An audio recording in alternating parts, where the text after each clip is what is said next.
I think we need a smaller hand. Who's got a smaller hand? Put their hand in. Before I became a Cub Scout leader, I would not have said that I was potentially a leader.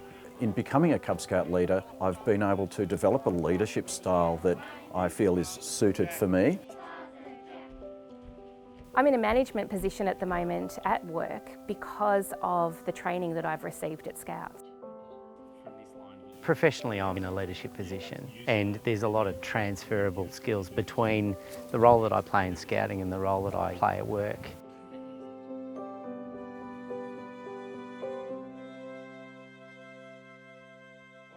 So you fold in.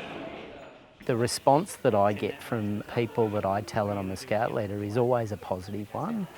Come on. Often I get, I was a Scout once, and they'll give you some anecdote about, you know, the camp that they had that was a disaster that they learnt so much from.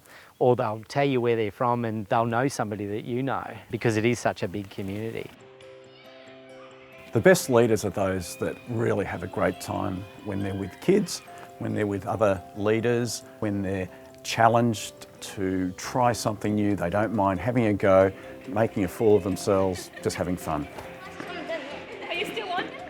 Going to Jamboree was a huge personal challenge for me. I signed up and I thought, oh my goodness, I've never been in a tent for 12 days. How am I going to do it? What am I going to do to prepare? It wasn't about the Scouts at that point. I honestly didn't know how I was going to cope. So I put a lot of thought and preparation in how I would survive that, and I'm here today to tell the stories. Yeah, really fantastic, and something that I'll always remember.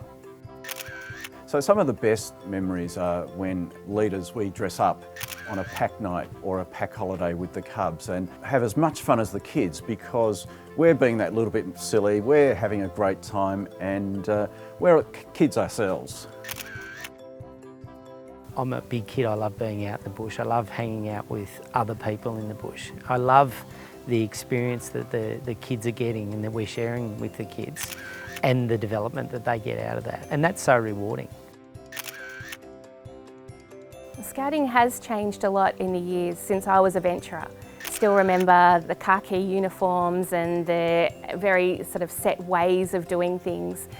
And now I just see it as a really fresh, contemporary, great place to be, that's really an inclusive organisation that is there for everybody, and all the core values are the same for people from all different backgrounds, and that's what we really promote, and I'm really proud to be part of that. Look at how amazing this is! Yeah! All right, guys, so we're going to play Capture the Flag. There's so many different roles within Scouting that it can take you anywhere. It could take you into a senior leadership position. It could take you into an activity leader role. If you're passionate about something, like I'm quite into canoeing. You know, so that could be the pathway for me, is that I could become an activity leader and get to develop my skills even further in that and give back to the rest of the movement. I've got some great friends through Scouts, and we have great adventures that other friends that are the school mums and my work colleagues, they just don't have that depth of relationship, because we don't spend so much time running around campsites in the dark making sure the children are asleep, or in our pyjamas we have to get up because the wind's blown a tent over and that sort of thing. We do have a lot of laugh. After a really great night of Cubs, I feel really energised, because I've spoken to so many kids, we've played so many games, I've had a chat to leaders, I've had a chat to parents, we've presented the Scout movement to the kids, and they've had a great time, and they're coming back next week. I think just stick the scarf on, just do it. I jumped in and I haven't regretted any of it.